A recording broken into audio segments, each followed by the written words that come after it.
cruz se erigiu, dela um dia fugiu, como emblema de vergonha e dor. Mas contempla essa cruz, porque nela Jesus deu a vida por mim, pecador. Sim, eu amo a mensagem da cruz. Até morrer eu a vou proclamar. Levarei eu também minha cruz, até por uma coroa trocar. Desde a glória dos céus, o Cordeiro de Deus ao Calvário humilhante baixou. Essa cruz tem pra mim atrativo sem fim, porque nela Jesus me salvou. Sim, eu amo a mensagem da cruz. Até morrer eu a vou proclamar. Levarei eu também minha cruz, até por uma coroa trocar. Nessa cruz padeceu e por mim já morreu, meu Jesus, para dar-me perdão. E eu me alegro na cruz, dela vem graça e luz para minha santificação.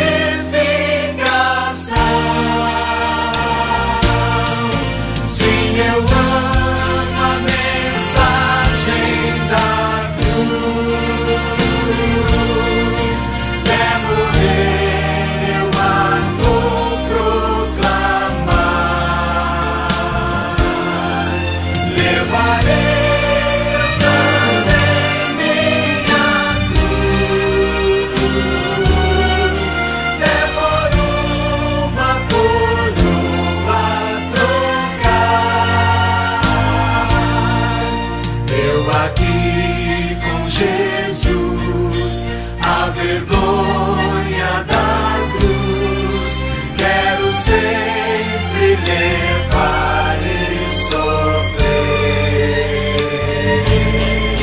Cristo vem me buscar e com Ele no lar uma parte da glória hei de ter. Sim, eu amo a mensagem da cruz. Até morrer eu a vou proclamar.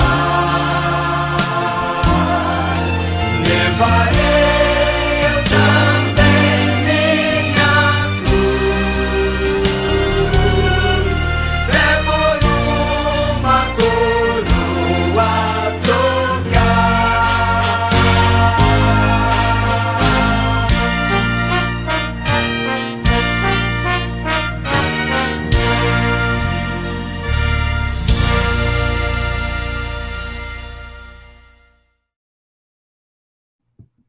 Pode começar.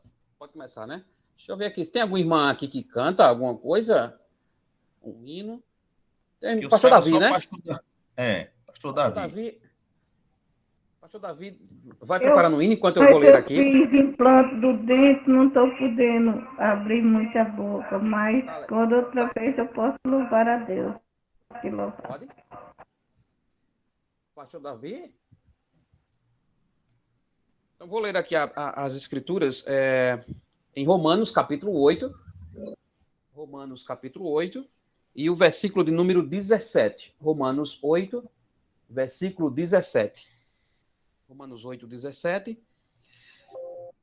E diz assim: E se somos filhos, somos também herdeiros, herdeiros de Deus e co-herdeiro com Cristo, e com ele sofremos, para que também com ele sejamos glorificados. Oremos. Querido Deus, nós te agradecemos por este momento, por esta palavra que foi lida, e também pelo estudo que vai ser aplicado logo mais. Em nome de Jesus Cristo. Pastor Davi, poderia louvar um hino? Amém, meu irmão. Eu acredito que alguns irmãos, se não todos, mas alguns, boa parte pelo menos, deva conhecer aquele corinho que na verdade, tem base no pedido do rei Davi, quando pede a Deus um novo coração, né? Então, é aquele corinho que diz assim: dá-me um coração a Deus que agrade a ti. Eu vou cantar aqui e os irmãos louvam aí também, tá bom? Se tu olhares, Senhor, para dentro de mim, nada encontrarás de bom, mas um desejo tenho de ser transformado. Preciso tanto do teu querer. Dá-me um novo coração, dá-me um coração igual ao teu, meu mestre. Dá-me um coração igual ao teu, coração disposto a obedecer, cumprir todo o teu querer. Dá-me um coração igual ao teu. Ensina-me a amar o meu irmão, a olhar com teus olhos, perdoar com teu perdão. Enche-me com teu espírito, endireita os meus caminhos. Ó Deus, dá-me um novo coração. Enche-me com teu espírito, endireita os meus caminhos. Ó Deus, dá-me um novo coração. Dá-me um coração igual ao teu, meu mestre. Dá-me um coração igual ao teu, coração disposto a obedecer, cumprir todo o teu querer. Dá-me um coração igual ao teu. Amém.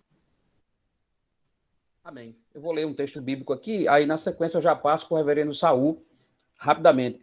Em Hebreus, capítulo 11, e o versículo 1 e o versículo 2. Hebreus, capítulo 11, versículo 1 e 2. Diz: Ora, a fé é a certeza de coisas que se esperam, a convicção de fatos que não se veem, pois pela fé os antigos obtiveram bom testemunho. Reverendo Saul está com a parte agora para o estudo. Amém, queridos. Amém. Apareceu uma telinha branca aí já, irmãos?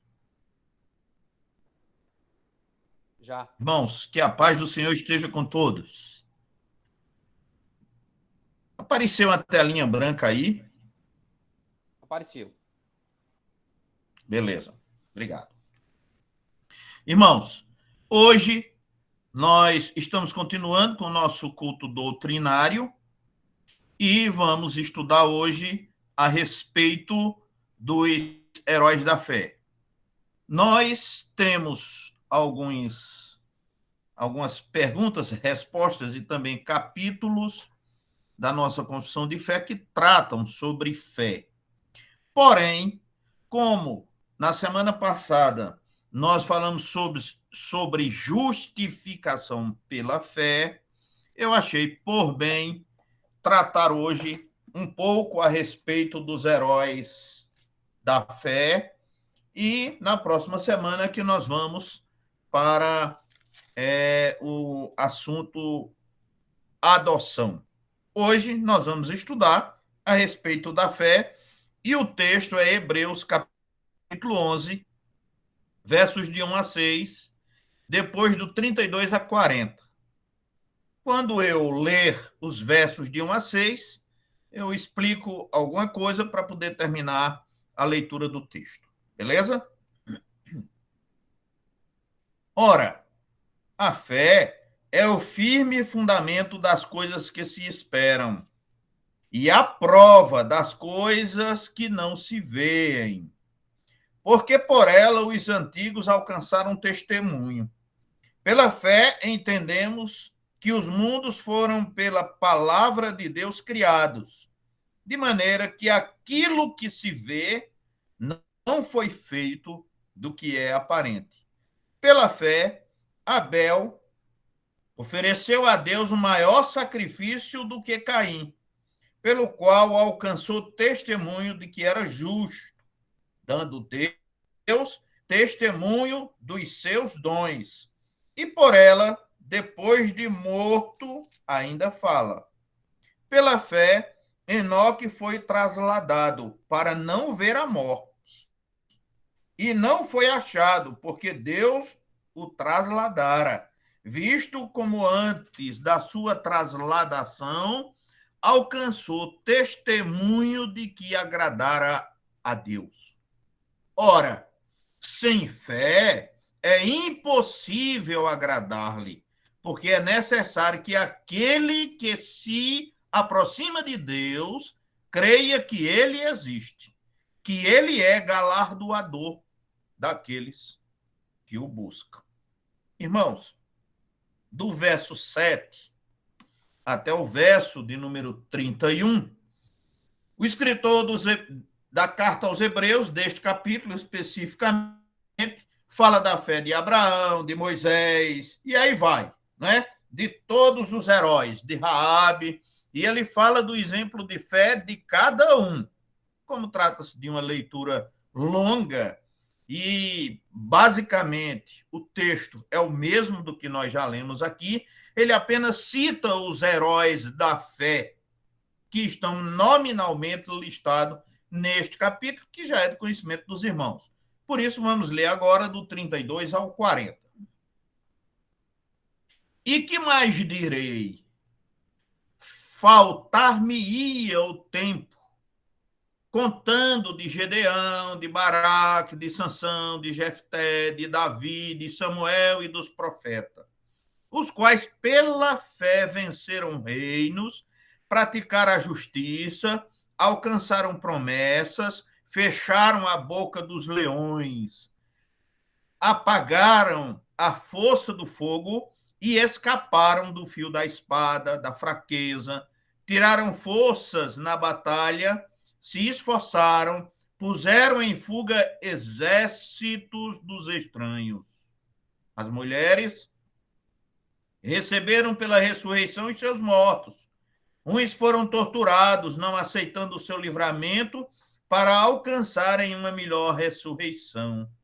E outros experimentaram escárnios e açoites, até cadeias e prisões.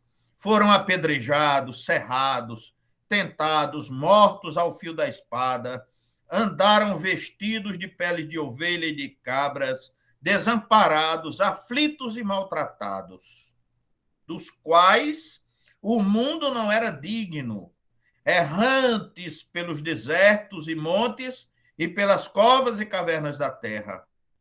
E todos estes, tendo tido testemunho pela fé, não alcançaram a promessa, provendo Deus alguma coisa melhor a nosso respeito, para que eles sem nós não fossem aperfeiçoados.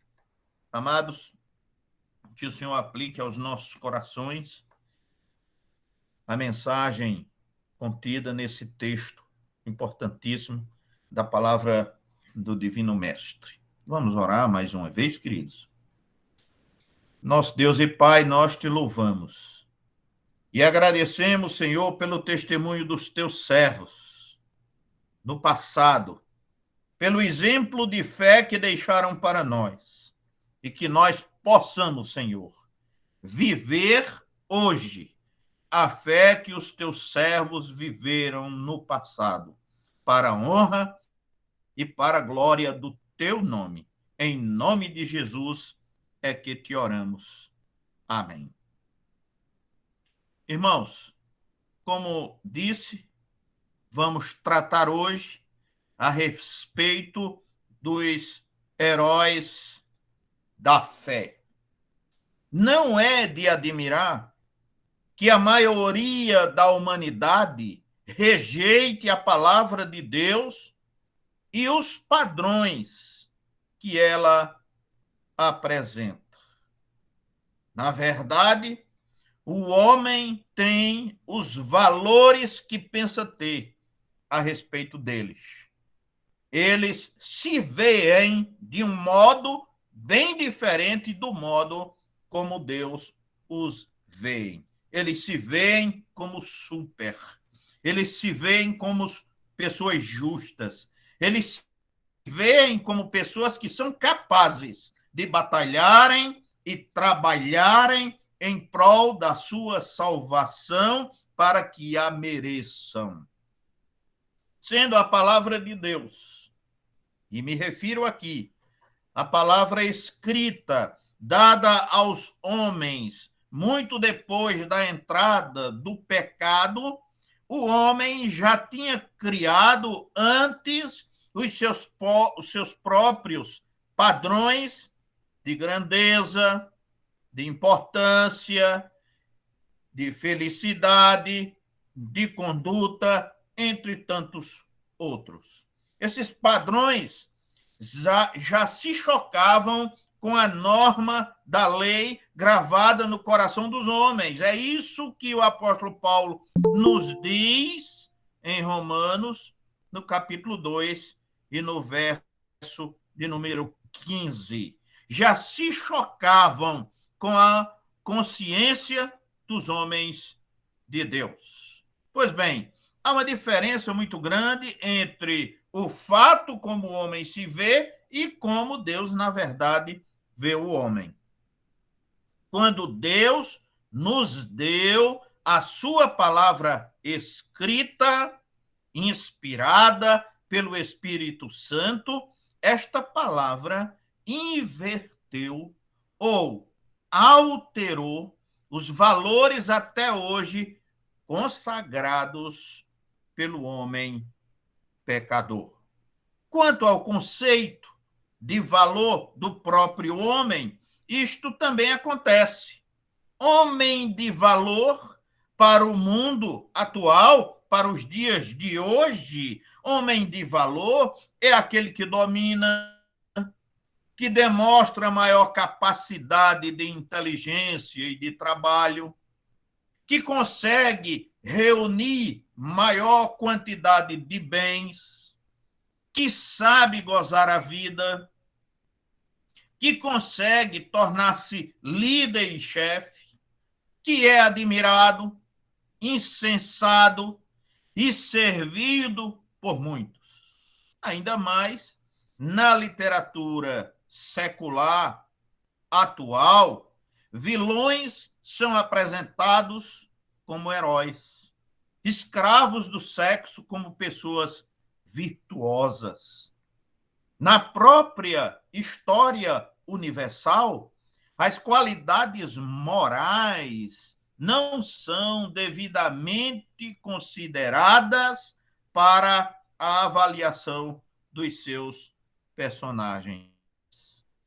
A palavra de Deus, entretanto, apresenta como seus grandes heróis homens e mulheres bem diferentes dos padrões que a sociedade tem nos dias atuais. Daí a importância de nós estudarmos este capítulo, irmãos, porque muitas vezes até a própria igreja não sabe valorizar os heróis que tem. Observe bem, muitos crentes vão ensinar as suas crianças e começam a apresentar os heróis. Batman, Super-Homem, Homem-Aranha, e aí vai, apresentando os heróis do mundo da fantasia. Entretanto, se você chegar lá em Israel, os heróis que são apresentados às crianças são Abraão, Isaac, Jacó, Sansão, Davi e assim sucessivamente. Então, o que é que nós estamos transmitindo? Quais os valores que nós estamos transmitindo hoje? Nós já fomos influenciados pelo meio, já fomos influenciados pelo mundo atual e estamos valorizando aquilo que o mundo valoriza, ou nós passamos a ter os valores espirituais que nos são ensinados por Deus? Muito bem. Dito isto, no estudo de hoje, vamos ver algumas características desses personagens extraordinários que nos são apresentados aqui no capítulo de número 11 do livro de Hebreus. O capítulo 11 de Hebreus, irmãos, é um relato comovente de santos fiéis do Antigo Testamento e tem sido intitulado por alguns como a Galeria da Fama dos Santos ou a lista de honra dos santos do Antigo Testamento, ou ainda com o título de Heróis da Fé. Todos atestam o valor que tem viver pela fé. Eles compõem a nuvem de testemunhas, conforme o próprio escritor de Hebreus nos afirma no capítulo 12, no verso 1 desse mesmo livro, que dão um testemunho poderoso aos hebreus para que voltem à fé na verdade de Deus em Cristo Jesus, o nosso Senhor. Bem, como nós estamos estudando a confissão, aliás, o breve catecismo, juntamente com o catecismo maior, e mencionando também a confissão de fé, estes que você está vendo aí na tela são as perguntas no breve catecismo 85 e 86, perguntas 72, 73, 153 do catecismo maior, e também o capítulo 14, itens de 1 a 3 da nossa confissão de fé. Porém, nós não vamos analisar esses textos hoje, por uma razão muito simples. Nós estamos estudando na sequência, e estes temas serão estudados. Por isso, hoje nós vamos considerar especificamente o que está colocado aqui no capítulo 11 de Hebreus, e tão somente isto. Posteriormente, voltaremos a estudar a respeito da fé. O nosso texto básico, o padrão adotado no estudo de hoje é o mesmo que nós já estamos seguindo nessa consideração a respeito do breve catecismo, né? Então, nós vamos fazer o destaque do texto básico, fazendo uma análise do texto, e depois vamos ver alguns aspectos doutrinários também. Muito bem. Hebreus, capítulo 11, versos de 1 a 6, e depois versos de 32 a 40. Foi o texto que foi lido. Quando você vê aí em vermelho, esse número em vermelho é o versículo que nós estamos comentando ou analisando rapidamente nesta noite. Fé e certeza. Verso de número 1. Nesta definição prática de fé, o Espírito Santo fala em certeza e não em uma vaga esperança. Coisas que se esperam, diz o texto, porque estão para chegar, para se realizar, com certeza acontecerão. Veja, por exemplo, o verso de número 7. Então, esse texto fala aqui a respeito de convicção, as realidades invisíveis, como Deus mesmo, nossas almas, o céu, os anjos, entre outras coisas, para nós que cremos, são tão reais como as coisas que se veem, se apalpam, se percebem pelos sentidos. Então, aqui, o escritor sagrado quer transmitir para nós coisas que são reais, que são certezas absolutas, sem nenhuma dúvida. Ele nos transmite aqui a convicção. Bom testemunho, verso 2. É Deus mesmo, através da sua palavra inspirada, como neste capítulo, que nos dá esse testemunho de que foram realmente pessoas de valor aos olhos dele. Aqui é o próprio Deus transmitindo e dizendo que todas essas pessoas que estão aqui citadas são pessoas de valor, são pessoas de fé, são pessoas que souberam, que compreenderam, que entenderam a vontade de Deus e a praticaram em suas próprias vidas. Esse testemunho aqui, irmãos, é um testemunho de Deus a respeito destas pessoas. Verso 3 menciona-o como criador do universo. Quer os cientistas o combatam, quer o comprovem, é pela fé que sabemos que Deus é o criador de todas as coisas. Qualquer comprovação científica ou argumento filosófico só vale como elemento corroborativo da fé. Nós acreditamos, nós sabemos, nós temos a certeza, nós temos a convicção. O que a ciência trouxer só corrobora com aquilo que nós já conhecemos. No verso 4, ele trata e fala do sacrifício de Abel. E descreve-o como o mais excelente sacrifício. A fé é que nos torna agradáveis a Deus, bem como aquilo que realizamos.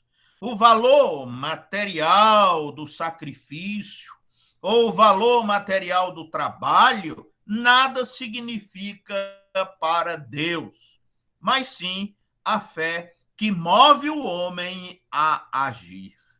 A fé é a motivação legítima de tudo o que fazemos para agradar a Deus. Verso 5. Aliás, ainda eu vou fazer alguma consideração a respeito do verso 4. Continua o escritor Hebreus dizendo assim: obteve testemunho de ser justo. Ele está falando ainda do sacrifício de Abel. A aceitação do sacrifício de Abel por Deus foi o testemunho dado por Deus de que Abel era justo e não de que as coisas que ele ofereceu eram melhores. Ele está aqui falando do testemunho da pessoa de Abel. Pela sua fé, ele é um exemplo e nos estimula a desafiar até o dia de hoje. Agora sim, verso 5, o traslado de Enoque. Coisa interessante, né, irmãos? Enoque foi trasladado.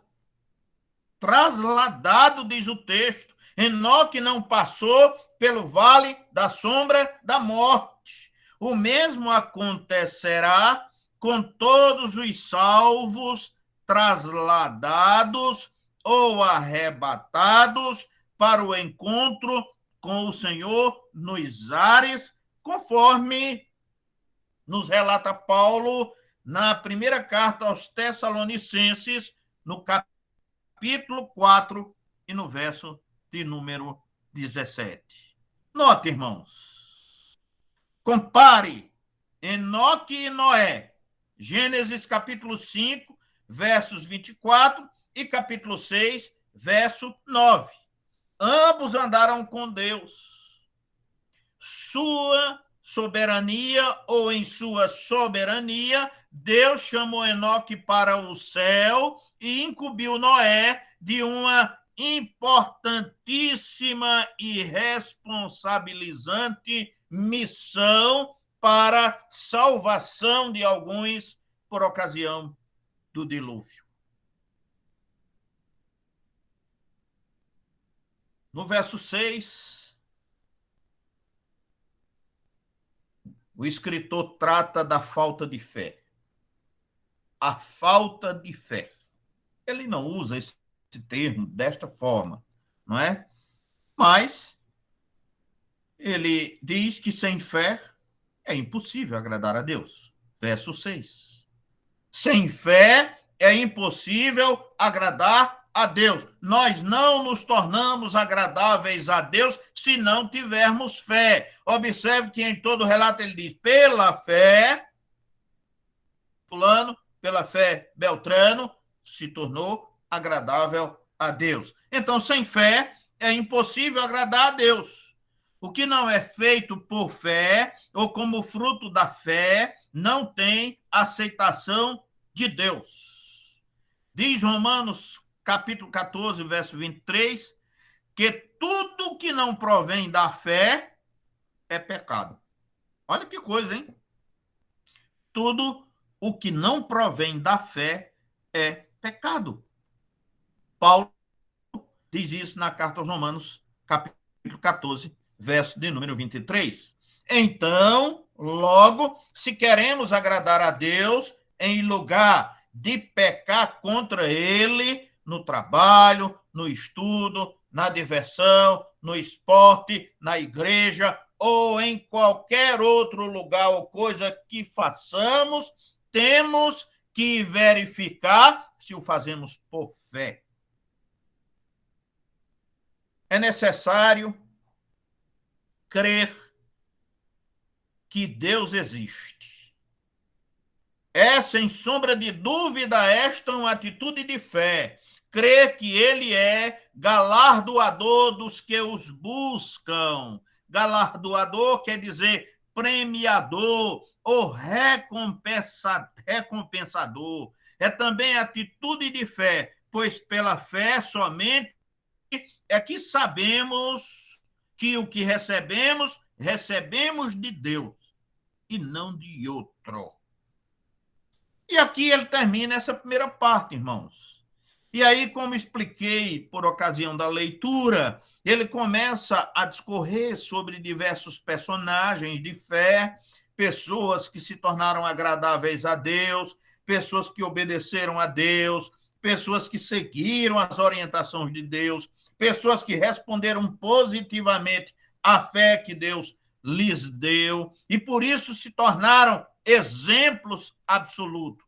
E quando ele termina de listar muitas pessoas, como você pode acompanhar aí nos versos de 7 até o verso de número 31, aí ele fala a respeito de um outro aspecto, que é o tempo. E ele diz: o tempo não permite que eu cite os demais, porque tem muitos outros. Essa lista pode ser interminavelmente colocada aí para vocês. Eu poderia, se tivesse tempo, continuar discorrendo a respeito de muitas pessoas que tiveram fé e que tiveram confiança em Deus. E eu fico pensando, e nós hoje? Temos tido essa mesma fé? Temos tido essa mesma confiança em Deus? Irmãos, a igreja hoje, e quando eu falo a igreja hoje, eu não me refiro só à nossa igreja, eu estou falando de um modo geral. Há uma escassez de pessoas nas igrejas hoje. Quando começou essa pandemia, muitas pessoas queriam vir para a igreja e ameaçavam até deixar a igreja se ela não abrisse, e ela não podia abrir porque tinha uma imposição legal. E essas pessoas hoje, muitas delas, nem põem os pés na igreja. Que tipo de fé é essa? Eu fico me perguntando muitas vezes, que tipo de fé é essa que leva as pessoas a ficarem distantes, cada vez mais distantes da igreja? As pessoas queriam ir para a igreja quando estavam com medo de morrer. Mas agora que aliviou, agora que tem vacina, agora que você pode ir, aí você não vai mais. Olha que coisa, né? Mas isso é o homem, irmãos. O homem é assim. Mas graças a Deus, que mesmo no meio de pessoas assim, existe algumas que ainda mantêm fé. Deus sempre tem mantido um remanescente fiel. E o escritor de Hebreus diz aqui que esse remanescente fiel é muito grande e que ele não tem tempo para discorrer sobre eles. O tempo é limitado. Verso 32. Que mais direi? O escritor ainda tem muito a relatar, sem dúvida, pois nem haveria tempo suficiente para falar de todos os outros, dos quais ele ainda refere aqui alguns.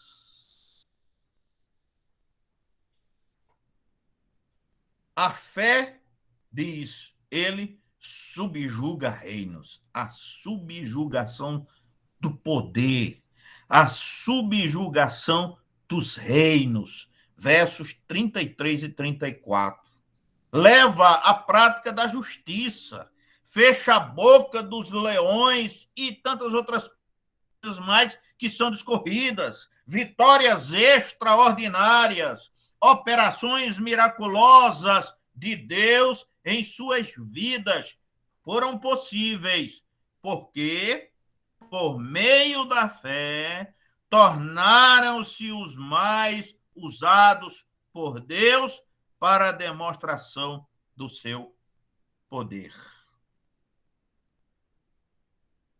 Também fala ele no verso 35 das mulheres beneficiadas.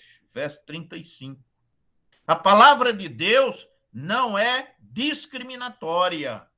Homens e mulheres são capazes de exercitar o mesmo tipo de fé. Porém, ele traz algumas coisas importantes a respeito da fé. A fé, irmãos, não nos isenta das dificuldades. A fé não nos isenta dos problemas. A fé não nos isenta do sofrimento de espécie alguma. E ele fala de alguns torturados. Ter fé não significa sair-se bem e alegremente de todas as dificuldades, mas ter fé também significa ser levado ao martírio, em alguns casos. E neste mesmo texto ele diz, não aceitando o seu resgate, não admitindo pagar um preço para fugirem do martírio, talvez abjurando ou fazendo algo contra a sua fé. salvar suas vidas, desse modo seria perder-se para sempre. Não aceitaram isto. No verso seguinte, ele continua falando de provações, versos 36 e 37. Pode-se dizer aqui, a respeito do comentário dos versos 36 e 37, que as palavras são quase as mesmas do verso de número 35. Aqui há uma continuação do relato das provações dos fiéis. Portanto, irmãos, como fiéis, nós podemos sofrer, podemos ter dificuldades. Porém, no verso 38, ele fala da indignidade do mundo. Olha que coisa e que expressão interessante é colocada aqui. Ele está falando dos heróis da fé. Pessoas especiais que tiveram fé, que tiveram confiança em Deus, que souberam aceitar a vontade de Deus em suas vidas, que serviram bem a Deus, que fizeram a vontade de Deus. E ele diz, agora, no verso 38, que o mundo é indigno destes. Diz ele, dos quais, falando dos heróis da fé, dos quais o mundo não era digno. O mundo dominado pelo pecado, dominado pelo seu príncipe, o príncipe das trevas, não merecia ter a presença de tais homens e mulheres em sua sociedade.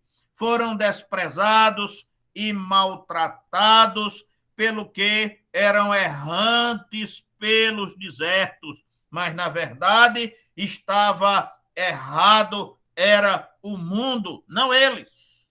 O erro era do mundo.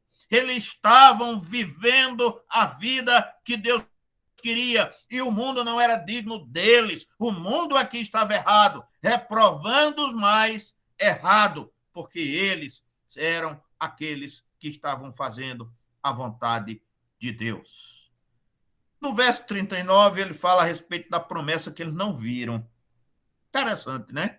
Apesar de tudo, eles não viram a concretização da promessa. Olha, irmãos, isso aqui só faz aumentar a nossa responsabilidade, né?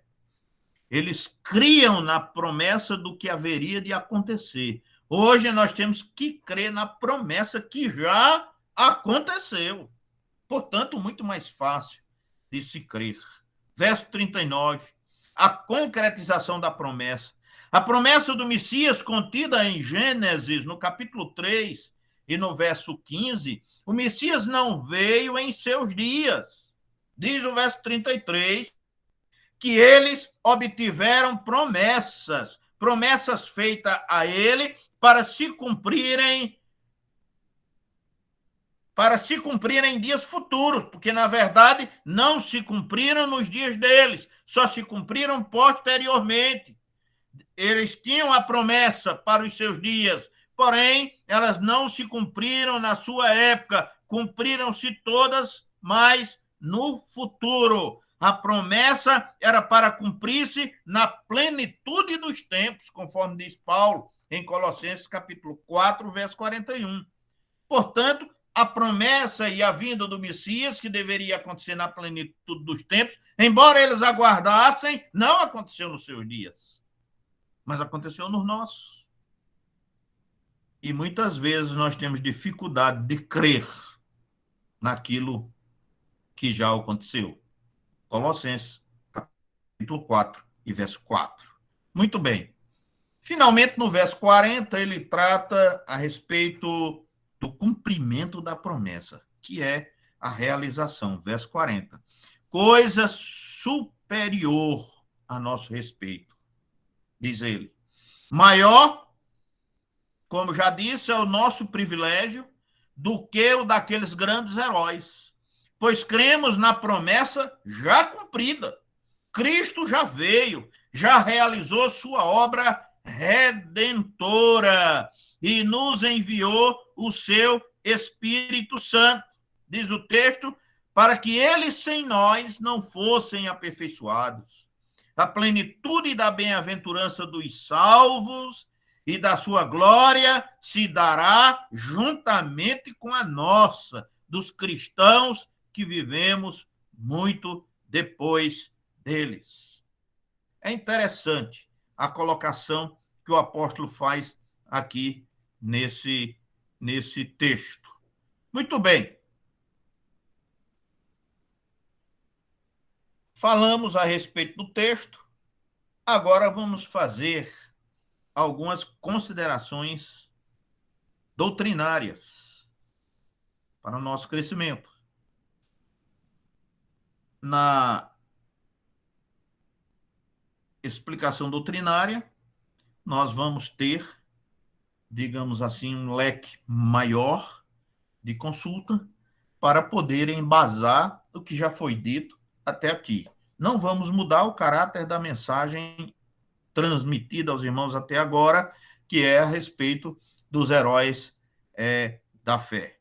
Porém, vamos trazer alguma coisa a mais para facilitar a nossa compreensão dentro dos aspectos doutrinários. Pois bem, primeiro item: qualidades do caráter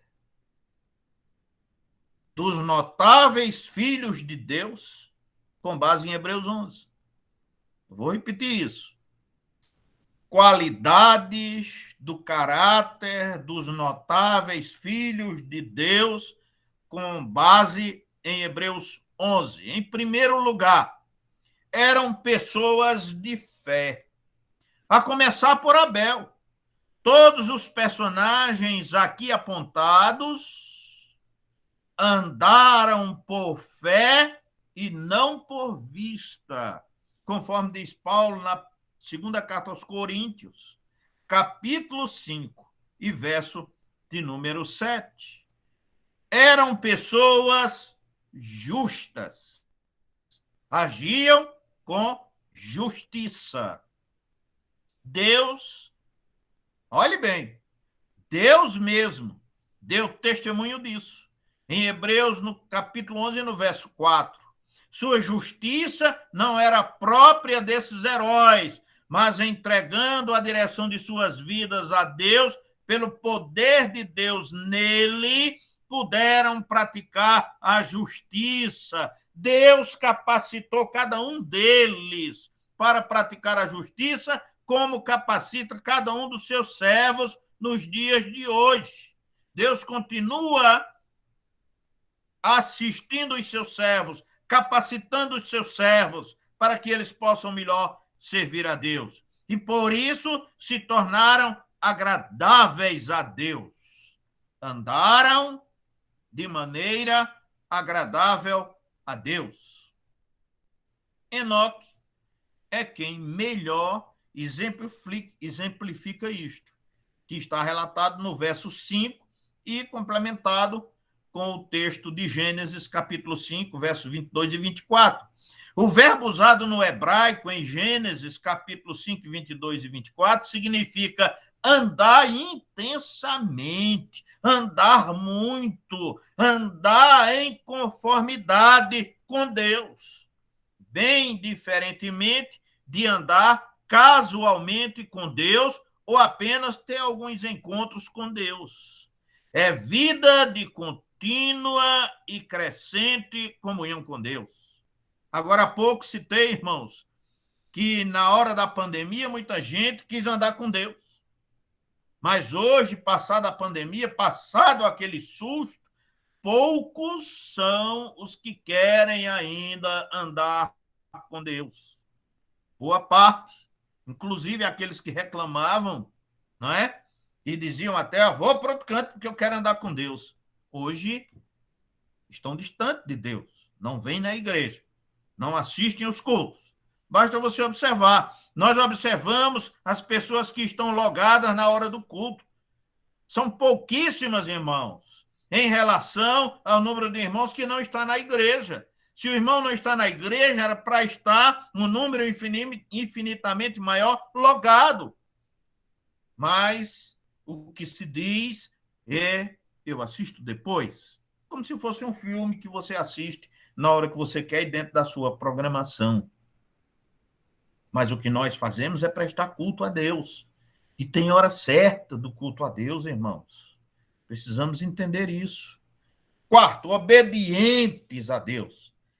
Aqueles homens obedeceram à vontade de Deus, mesmo quando a ordem do Senhor poderia parecer absurda aos olhos humanos. Assim agiu Noé, Abraão, Moisés e todos os outros. Mas, por exemplo, vamos citar apenas esses três.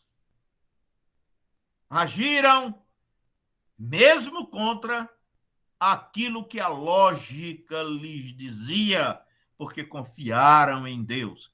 Havia um sentido para a ordenação de Deus e eles confiaram nisso. Por isso, irmãos, uma das características da fé é a confiança na palavra de Deus. Não puseram em dúvida a palavra de Deus, aqueles homens. Assim foi com todos, e especialmente com Abraão, que subiu de sua terra natal, deixando tudo sem saber para onde ia, que não hesitou em obedecer até o ponto de tomar o cutelo na mão para sacrificar Isaque, porque Deus lhe pediu isso, e ele o faria. Por certo, estranhou a ordem de Deus, mas era clara a ordem de Deus, e ele, conjecturando, considerou que Deus poderia até ressuscitar seu filho Isaque, se fosse o caso. Verso 19.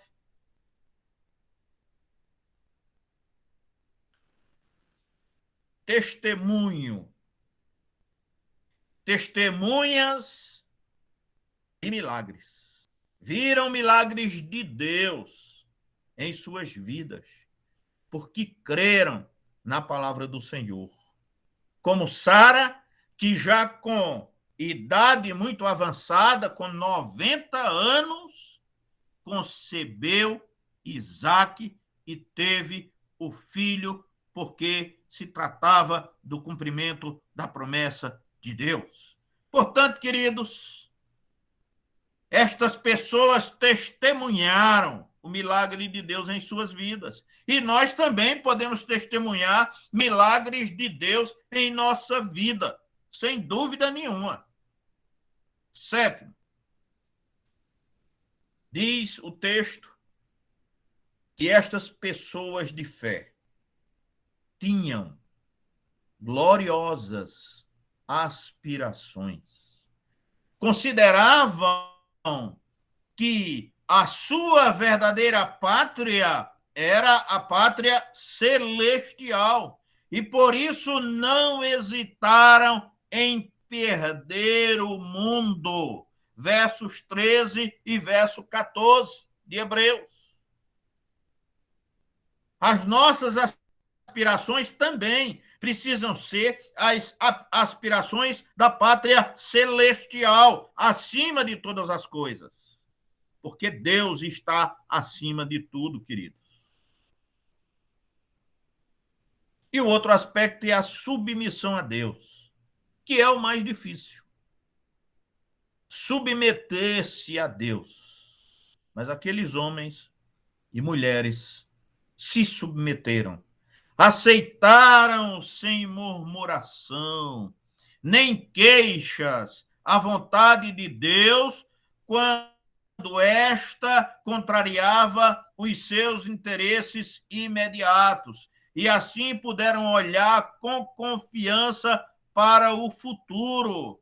Assim foi com José, conforme relata o verso de número 22. Leia, irmão, a biografia de José em Gênesis, no capítulo 37 e 39 até o 45.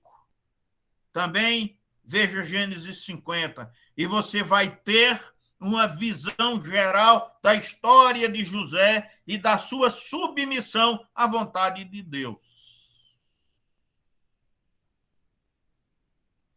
Também diz o texto que eles são e foram sábios na escolha. Será que nós sabemos escolher? Os heróis da fé souberam escolher. Fizeram em suas vidas uma escolha acertada. Servir a Deus, ainda que perdendo grandes vantagens oferecidas pelo mundo. Perderam o mundo, mas adquiriram uma visão incomparável e, com ela, coragem e poder. Tornaram-se instrumentos de Deus para mostrar ao mundo o poder de Deus. A vida de Moisés é um exemplo completo disto.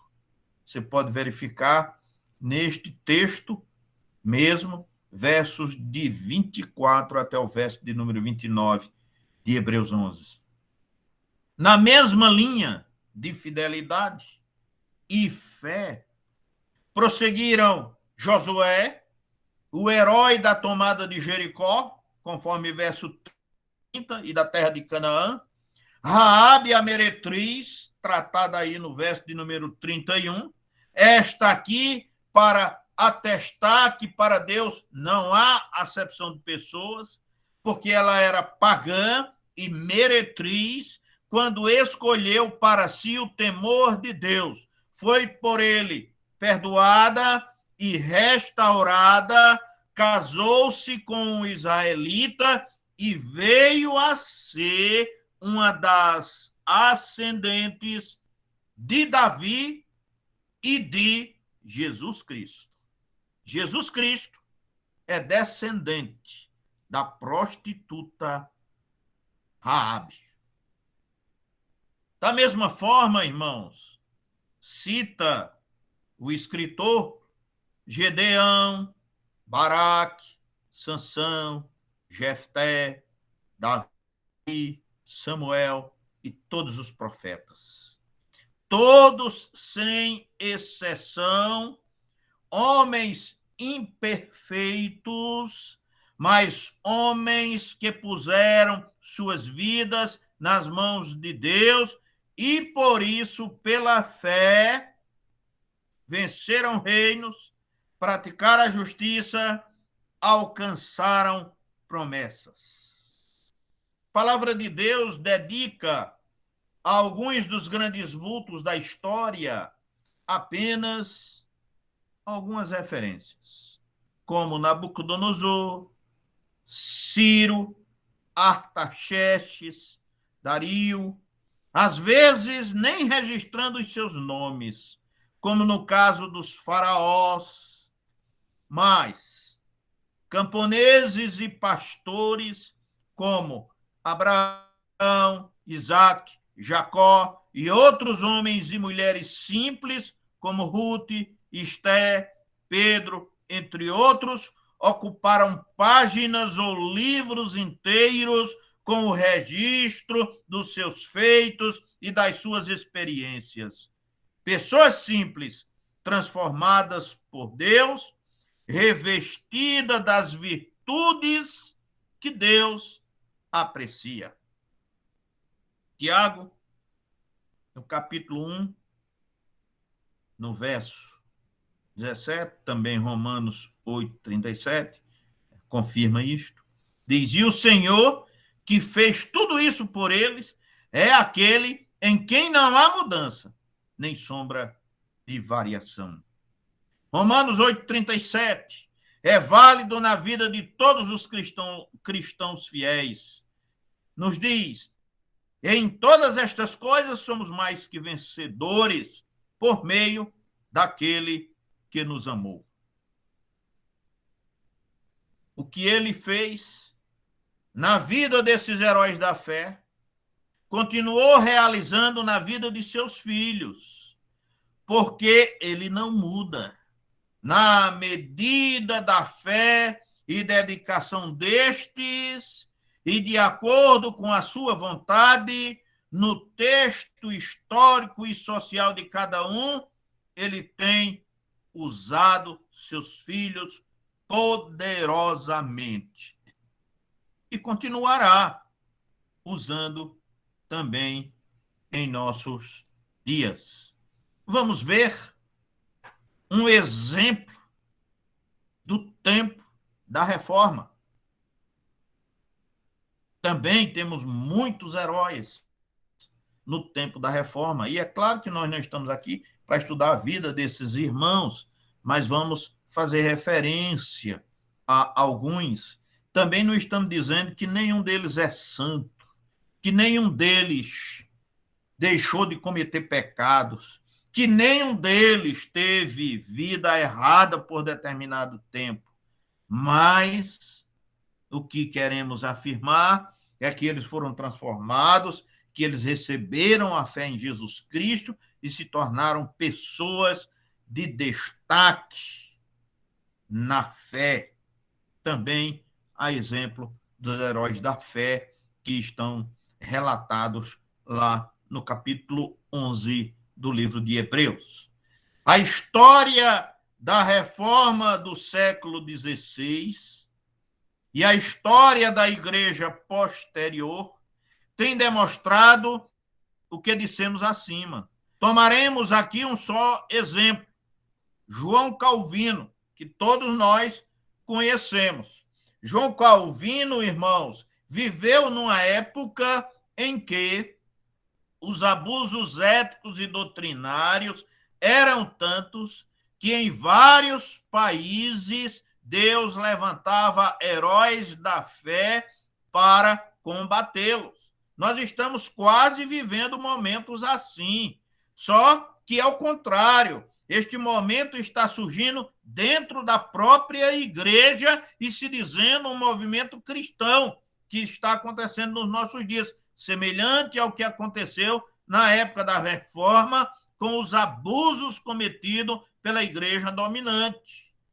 Nós também hoje, muitas vezes, somos chamados a combatê-los.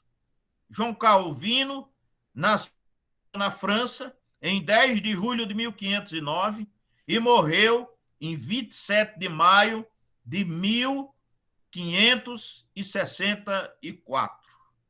Estudou em Paris, formou-se em letras e direito, tornou-se o melhor latinista do seu tempo, mas também estudou as Escrituras. Deus se serviu de vários elementos para o preparo intelectual e espiritual de Calvino. Durante algum tempo, o seu sonho era desfrutar o lazer literário com uma vida razoavelmente honrada e desimpedida. Esse texto está no livro João Calvino Era Assim, na página de número 33. Vou repetir, irmãos. Esse trecho da página 33 do livro João Calvino Era Assim. O seu sonho era desfrutar o lazer literário com uma vida razoavelmente honrada e desimpedida. Mas, através dos trabalhos de Lutero e Zwinglio, entre outros, Calvino foi despertado para a fé evangélica, perseguido na França, estabeleceu-se em Genebra. Ali, juntamente com alguns companheiros vigorosos na fé, lutou pelos ideais bíblicos da Reforma, enfrentou muitas dificuldades e realizou obras de bem-estar social, de educação do povo, de publicações doutrinárias e teológicas. Mas em tudo sobressai o caráter piedoso do homem de fé que ele foi, apesar dos erros e das falhas cometidas que a história também mostra. Duas coisas muito reais simbolizam a obra de fé realizada por Calvino e sua vida de fé. Uma é o lema presente no brasão de Genebra, que está aí: Post tenebras lux, luz após as trevas. É a tradução. Esta frase é de João Calvino, que consta ainda hoje no brasão de Genebra. A transformação de Genebra, antes uma cidade imunda, imoral e materialmente depravada, dá testemunho da grandeza da obra realizada pelo reformador João Calvino, que é aí também reconhecida nesta expressão que consta hoje do brasão daquela cidade. A outra é o lema pessoal de Calvino: glória somente a Deus, ou glória só a Deus, como nós costumamos dizer. Damos graças a Deus pela vida e obra de João Calvino, homem e como homem imperfeito, mas um verdadeiro herói da fé. Esperamos que o resumo acima feito dele anteriormente e os irmãos sejam estimulados a procurar conhecer melhor João Calvino e suas obras. João Calvino deu origem à nossa igreja e as suas obras merecem ser estudadas, das quais quero mencionar 2 livros sobre Calvino. Um com o título João Calvino, Vida e Obra, mais encontradas. Este livro é o livro mais encontrado em bibliotecas de pastores, de igrejas, de seminários. Foi escrito por Vicente Tremudo Lessa. O outro, citei já uma frase dele, que é Calvino era assim, de Thea B. Van Heisman, da editora Vida Cristã. A edição que eu vi é de 1968, mas tem outras edições mais recentes que podem ser estudadas e que têm o mesmo conteúdo, apenas numa linguagem mais adaptada. Bem, quero fazer algumas aplicações práticas aqui para a gente encerrar esse momento. Pode alguém viver hoje de modo semelhante à maneira como viveu Enoque ou qualquer outro dos heróis referidos em Hebreus 11? A vida dos cristãos em geral hoje está sendo assim? Você está vivendo assim hoje? Como é que você está vivendo hoje? Como você definiria a sua fé hoje? Amados, que estas perguntas possam ressoar em nossos corações e que nós possamos dar uma resposta cada vez mais positiva à nossa fé. Que o Senhor nos abençoe. A palavra está com Alexandre para a continuação do culto.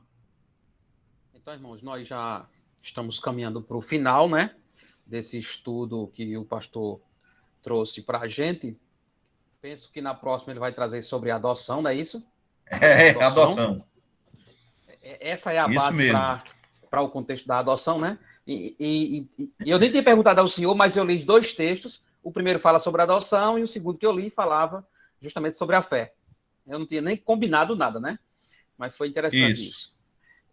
Verdade. Vou passar para o senhor. Você não sabia nem que eu ia lhe chamar para fazer essa parte. Não sabia, realmente não sabia. Né? Eu citei Romanos 8:17 e Hebreus 11, de 1 a 2. Então, eu vou passar para o senhor faz considerações aí, citando os trabalhos da semana aí da igreja e alguma coisa mais. Certo.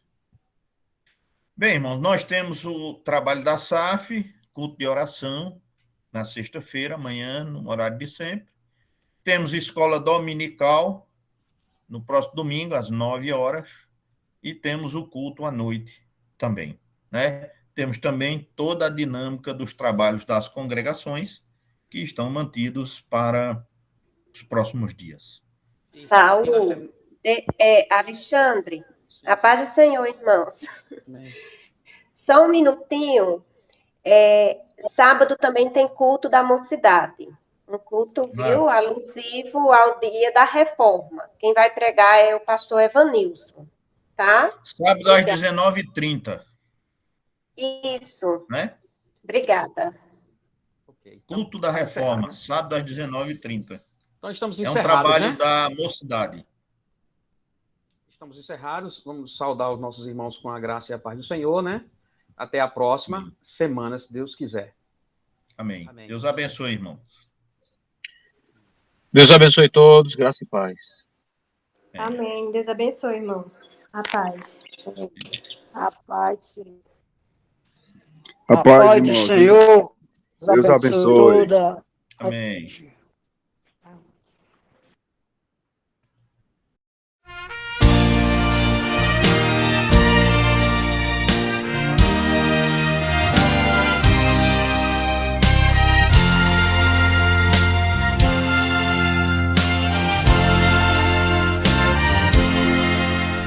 De cruz se erigiu, dela o dia fugiu, como emblema de vergonha e dor. Mas contempla essa cruz, porque nela Jesus deu a vida por mim.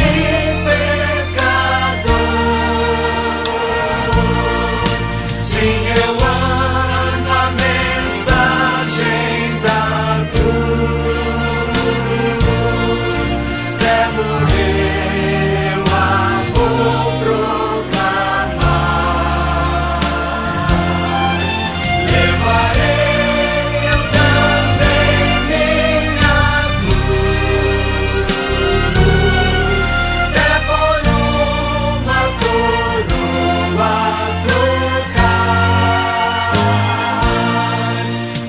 a glória dos céus, o Cordeiro de Deus, ao Calvário humilhante baixou. Essa cruz tem pra mim atrativo sem fim, porque nela Jesus me salvou. Sim, eu amo a mensagem da cruz. Até morrer eu a vou proclamar. Levarei eu também minha cruz, até por uma coroa essa cruz padeceu e por mim já morreu, meu Jesus, para dar-me perdão. E eu me alegro na cruz, dela vem graça e luz para minha santificação. Sim, eu amo a mensagem da cruz. Até morrer eu a vou proclamar. Levarei eu também minha cruz, até por uma coroa trocar. Eu aqui com Jesus, a vergonha da cruz.